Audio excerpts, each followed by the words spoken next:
మీరు ఎప్పుడైనా చద్దన్నం తిన్నారా? తయారు చేసే విధానం నేను చెప్తాను చూడండి. ఒక కప్పు పాలు తీసుకోవాలండి. ఒక పావు లీటర్ పైనే పాలు తీసుకొని వేడి చేసుకోవాలి. వేడి చేసుకొని పక్కన పెట్టుకోవాలి. మనం నైట్ తినంగా చద్దన్నం మిగిలిది కదా, అది వేస్ట్ చేయకుండా ఈ పాలు ఉన్నాయి కదా, పాలు చల్లార్చిన తర్వాత ఆ అన్నం దాంట్లో వేసుకోవాలండి. చద్దన్నాన్ని అసలు వేస్ట్ చేయొద్దండి. ఆ అన్నం దాంట్లో వేసేసుకొని ఆ పాలల్లో వేసే మొత్తం ఇంకా మార్నింగ్ టిఫిన్ కింద పనికొస్తుందండి. అది హెల్త్ ఇష్యూస్ ఏమీ ఉండవండి చద్దన్నం తింటే, పెరుగన్నం తింటే. చాలామంది డాక్టర్స్ కూడా చెప్తుంటారు చద్దన్నం తినండి పెరుగన్నం అని. పెరుగన్నం ఎక్కువ తింటే సమ్మర్లో కూల్గా మంచిగా ఉంటుందండి బాడీ. ఓకేనా?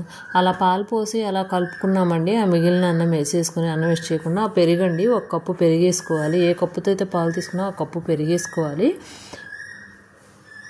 పెరిగేసేసుకొని ఇంకా అలా కలిపేసుకోవాలండి. కలిపేసుకొని మూత పెట్టేసుకొని మార్నింగ్ లేవగానే చూసేసుకోవాలి. అగో నేను కలిపేస్తున్నాను చూడండి. నైట్ రాత్రి అన్నం మిగిలితే అలా చేశాను, తోడేశాను. మార్నింగ్ అలా చూడండి ఎలా అయిందో పెరుగన్నం. సూపర్గా ఉందండి. అసలు నేను ఎప్పుడు ట్రై చేయలేదు. కొత్తగా టిఫిన్ ఏం చేయాలా, రోజు అట్లు దోశలే కదా, ఈరోజు ఇలా కర్డ్ రైస్ తిందామని ఆలోచన వచ్చి ట్రై చేశాను. చాలా బాగుందండి. Healthy food. ప్రతి ఒక్కరు ట్రై చేసి తిని చూడండి. ఎంత హెల్దీ అంటే అంత హెల్దీ ఫుడ్. అది బాగుందండి. అసలు నేను ఎప్పుడు ఇలాంటి ఫుడ్ తినలేదు. దోశలు అట్లు ఇవన్నీ, ఇడ్లీ రోజు ఇవన్నీ తినే బదులు ఒక్కరోజు కర్డ్ రైస్ ట్రై చేసి చూడండి. ఎంత బాగుందో మీకే అర్థమవుతుంది. అది ఫుడ్ చాలా అంటే చాలా హెల్దీ ఫుడ్ అండి.